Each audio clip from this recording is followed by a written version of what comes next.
Le gardien Gordon Banks.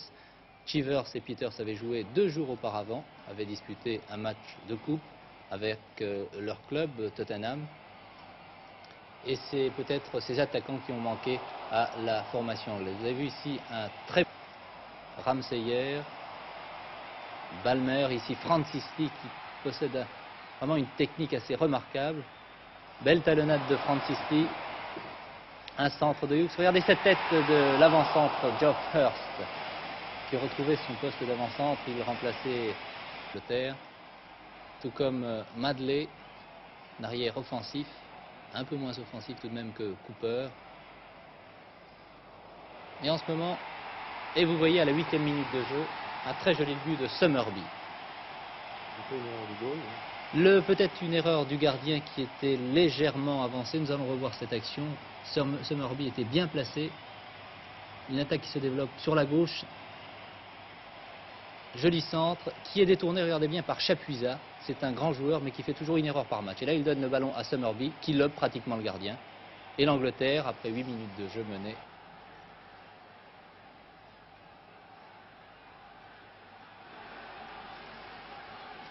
regardez bien Odermatt. Tir terrible de 25 mètres, détourné par le gardien qui, à mon avis, pourtant il était bien placé, a été pris légèrement à contre-pied et fait une erreur car il pouvait indiscutablement détourner ce ballon, ce tir décoché par Odermatt. Nous allons revoir cette action.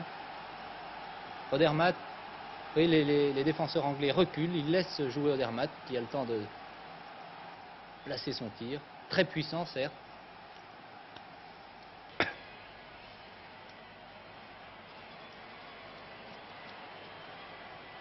Et regardez cette faute sur l'avant-centre Kunsley. Faute de Lloyd. Il y avait à mon avis penalty pour l'équipe suisse, mais l'arbitre.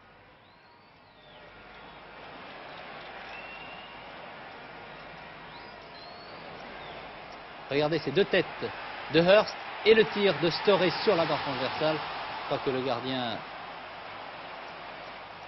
a eu beaucoup de chance, le gardien suisse.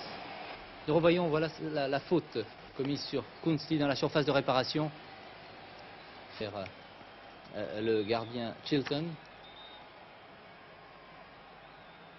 Très joli tir d'Odermatt, encore lui. Et encore une fois, un dégagement de Chilton.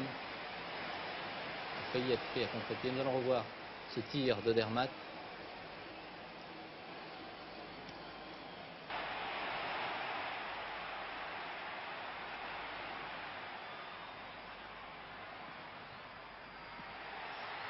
La très belle occasion manquée par Hurst qui n'a pas eu le temps de placer son tir. Il était marqué par 2 défenseurs suisses bien placés. On revoit un centre de Summerby, contrôle de Hurst qui peut tout de même tirer mais qui manque un petit peu son. Longue ouverture pour Francis Lee. Regardez cette action. C'est un joueur parfois viril, ce Francis Lee. Et là, je crois qu'il a commis une faute indiscutable sur le gardien. Les joueurs suisses n'ont pas l'air d'apprécier. Ils sont un petit peu en colère après Francis Lee. Un jeu à la limite de la régularité. Nous revoyons cette belle ouverture. Le gardien est bien sorti, heureusement. Là, indiscutablement, il y a une faute. Il est ailier droit Summerby.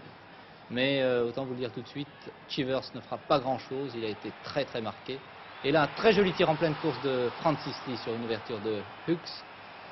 Talent de Francis Lee, il n'a pas en tout cas l'accélération, le changement de rythme.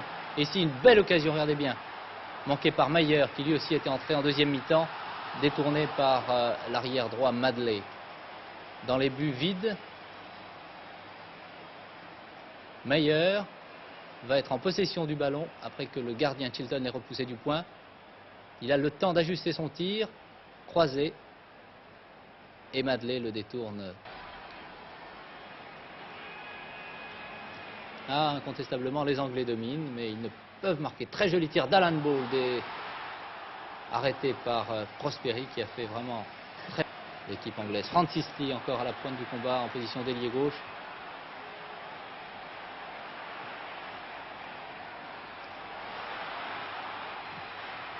Vous voyez que le gardien était vraiment très sollicité. La Suisse a fort bien résisté. Encore Cooper, c'est la fin de cette rencontre qui voit donc l'équipe suisse et son capitaine Kuhn réaliser un exploit au stade de Wembley, tenir en échec la formation anglaise devant 100 000 spectateurs.